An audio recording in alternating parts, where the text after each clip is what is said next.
Hello, my name is Michael Harmon and I'm a licensed mental health counselor. In today's video, we're going to be going over the cognitive triangle. The cognitive triangle is a system and an idea that helps us understand the connections between our thoughts, feelings, and behaviors. Now, a disclaimer before this video. The cognitive triangle is a bit of an advanced theory on the mind. If you feel you are having issues with your thoughts and feelings, and you are trying to decipher them through the cognitive triangle, it may be difficult. This is where getting into your own therapeutic relationship and finding your own therapist will be very helpful. The therapist is trained in a wide variety of modalities, including cognitive behavioral theory, which is what the cognitive triangle is based on, and you can learn from them how to apply this idea to events, feelings, and thoughts in your life. Now, let's get started. Alright, so here we have our triangle. Now, this was made by a guy named Aaron T. Beck. He started cognitive theory, which eventually evolved into cognitive behavioral theory. So first, we want to label all points of our triangle. So the first one is thoughts. Second one is emotions. And the third is behaviors. All three of these things, sensations, actions, reactions, are the three key ingredients of the mind, of being human. We think, we feel, and we act. Now, in cognitive theory, cognition means thinking, actually, or the process of the mind. They assert that thoughts are often what is in most control. And what I mean by that is we have control over our thoughts more so than over our emotions. Now, this could be argued heavily, and it is, as some thoughts are triggered, just like some emotions are triggered. They are reactionary sensations, they are reactionary occurrences. Even behaviors can be reactions. Starting to familiarize ourselves, though, with these three interacting elements of ourselves is very, very helpful in learning how to control them. So our thoughts influence our emotions, and our emotions influence our behaviors, and our behaviors influence our thoughts. It could also be that our thoughts influence our behaviors, and our behaviors influence our emotions. Or perhaps our emotions influence our behaviors, and our behaviors influence our thoughts. It's quite a interesting way to think about how we behave, how we feel, and how we think. All three of these occurrences are manipulatable, which means we can try to think differently. We can try to act differently. And in some situations, we can try to feel differently or change our emotion. Now, let's run through a process here. Okay, so let's say we have an event here. Let me change this to black. Okay, so we have an event. Now let me increase the... Okay. So we have our event. Oops. And our event is, let's say there's a party at Jimmy's. Okay. And we go to the party. So let me draw a nice little arrow. We're going to the party. All right. Now, in this instance, our emotion can be, let's lower that. Our emotion can be anxiety. Let me make that a drop bigger. That's a little too small. Okay. Our emotion is anxiety. Our nerves are, so to say, being fried. Right? Then that could trigger off a behavior or a thought. Let's try the behavioral route for a second.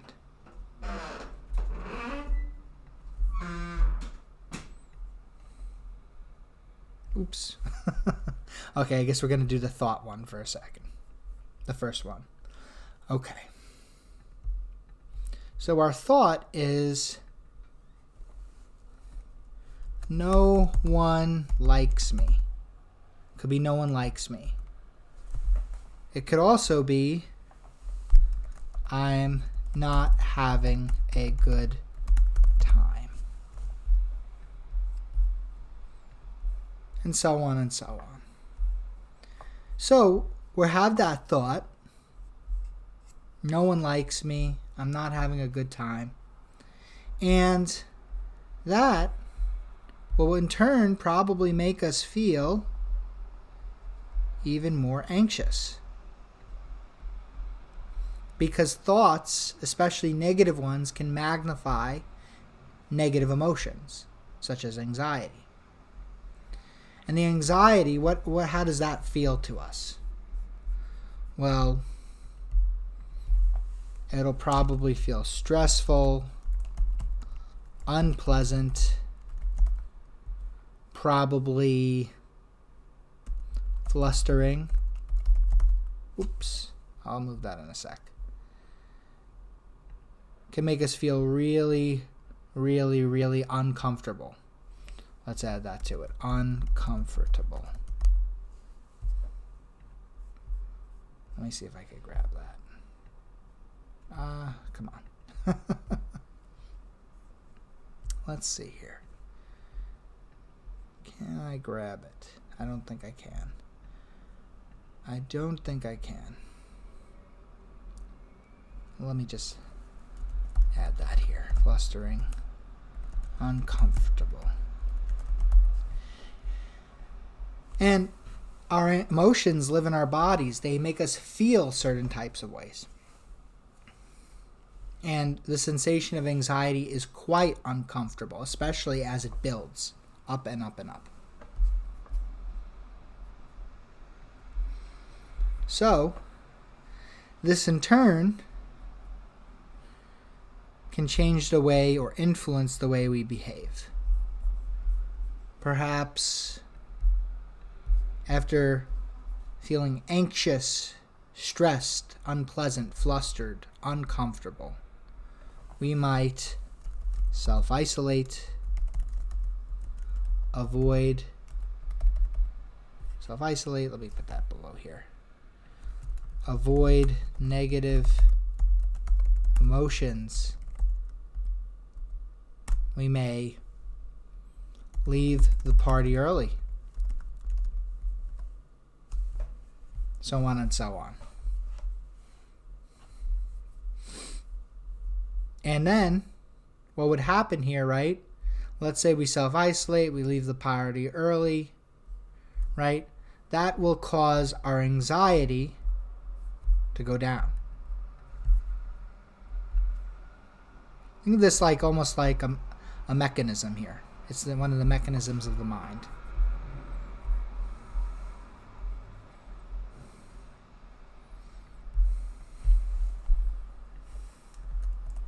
Anxiety diminishes.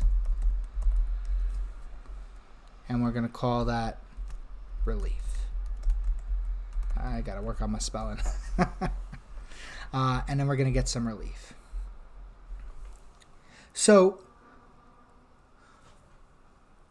what happens when our anxiety diminishes is that we learn when we have anxiety, when we think we're no good, and it gives us even more anxiety, and we avoid the negative emotion, right? We leave the party early, we self-isolate, we don't socialize, we stay on our phone the whole time, which has its place once in a while. But if we do it too much, it can cause some negative side effects.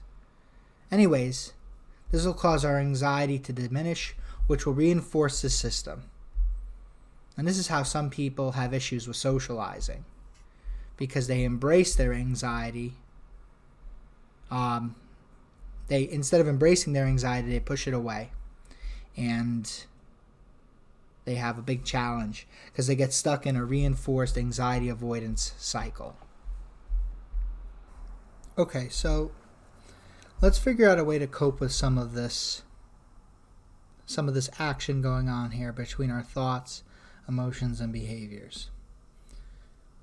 The wonderful thing about Beck's cognitive triangle is that it basically, the idea of it is that you can intervene anywhere in these processes within these three elements of thinking and feeling and being, whether that be our thoughts, emotions, or behaviors, in order to achieve some type of relief. Okay. So let's get rid of all this stuff. Okay. So the event is, the party is at Jimmy's, and we want to be able to stick around. We want to be able to enjoy ourselves, to be present in the moment at Jimmy's. So first, let's see how we would deal with the thoughts. How are we going to deal with our thoughts, such as no one likes me, I'm not having a good time, maybe even I don't belong here? Well, there are thought-based techniques that work. Let me get to the text. So, for example, here, we could try something called thought stopping.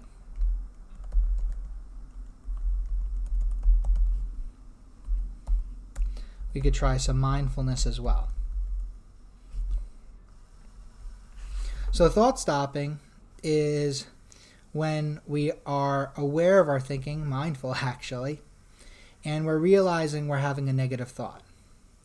And so we realize we have that negative thought, and we try to stop it there, saying stop in our head.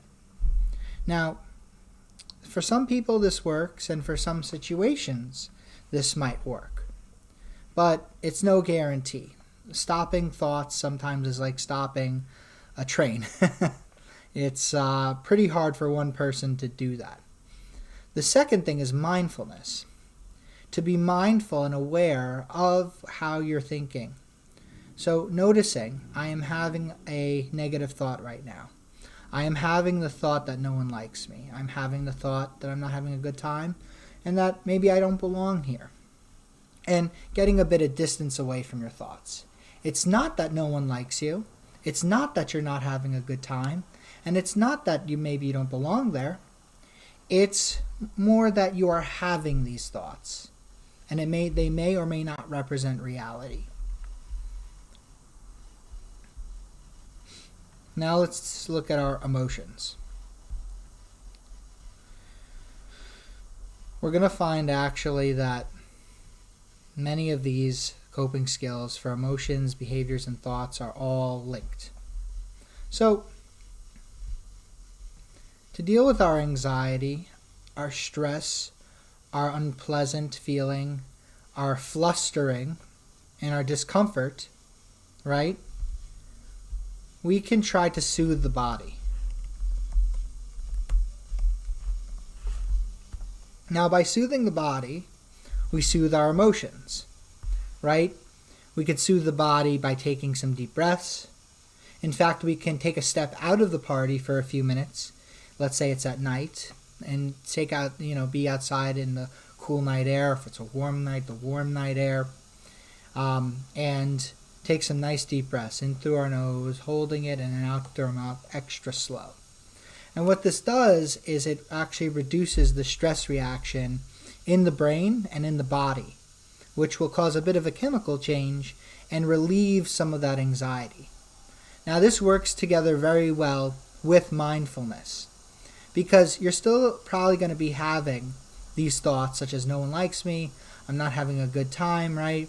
And, these thoughts might be throwing coal on the emotional flame, so to say. So if that's happening, just to add one more thing to thoughts, we can try to do our observe, describe. And there's a video on the channel to teach you on how to do observe, describe, or to review the skill if you know it.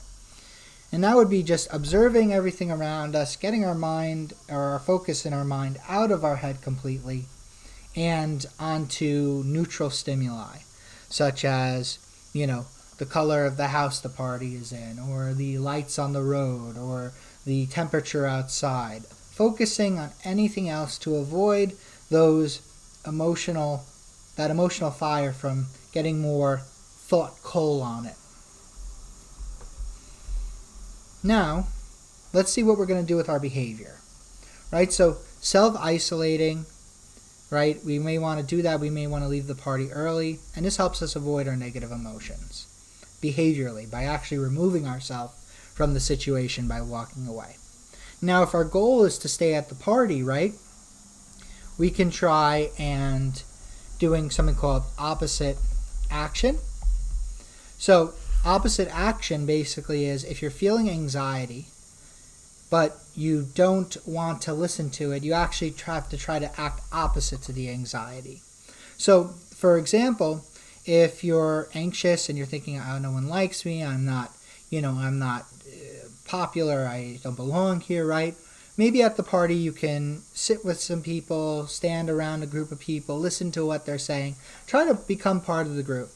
It's not that you have to throw yourself into the conversation. It could have been a private one or something that you don't know too much about.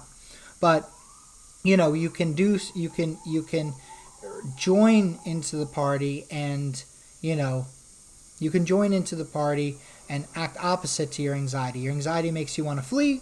Instead, you embrace. And then also a behavioral intervention is also soothing the body. So that's one that double dips. It relaxes the emotions, and it also is a behavior that we can do. Now, trying to do a bunch of these things at once is oftentimes the best recipe. All three of these things contribute to our felt experience, how we handle ourselves, and how we perceive our reality. So let's say we are at the party at Jimmy's, and we're having the thought no one likes us, we're anxious, we want to walk away from the party, right? We may need to, do a combination of thought stopping, of taking nice deep breaths, soothing the body, and of acting opposite, right? This may happen like, oh man, I notice I'm having those thoughts that no one likes me again. Come on, don't do that, self, come on. And, then taking some deep breaths to try to calm down our body a bit, try to calm down our emotions a bit, and then doing some opposite action, throwing ourselves in, right, and, trying to enjoy the party as best as we can. Now, here's one more thing I want to add to thoughts, and then we'll wrap it up for today. And I'm going to change the color a little bit because I think this one's very, very important. So this is called checking your expectations. Our expectations of ourselves can be very high. We can go to a party and expect ourselves to, stay there for the full time. And maybe that's an admirable goal.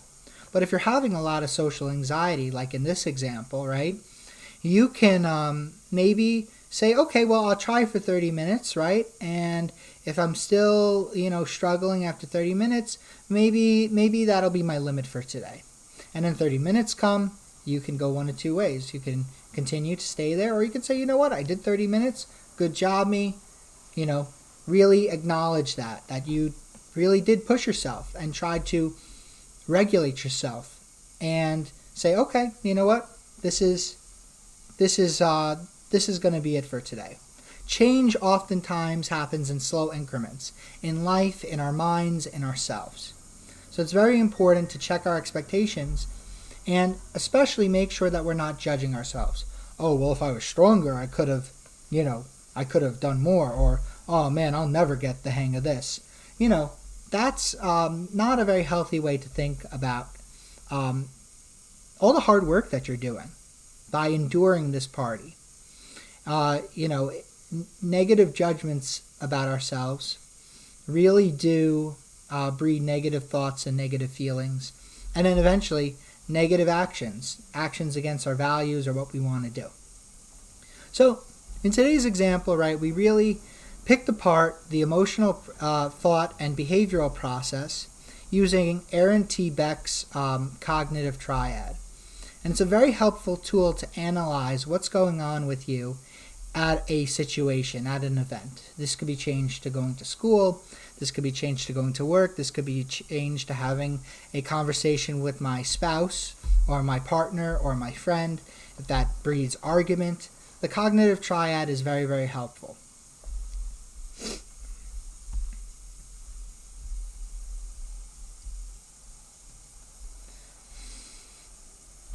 I thank you very much for watching today and sticking through the video.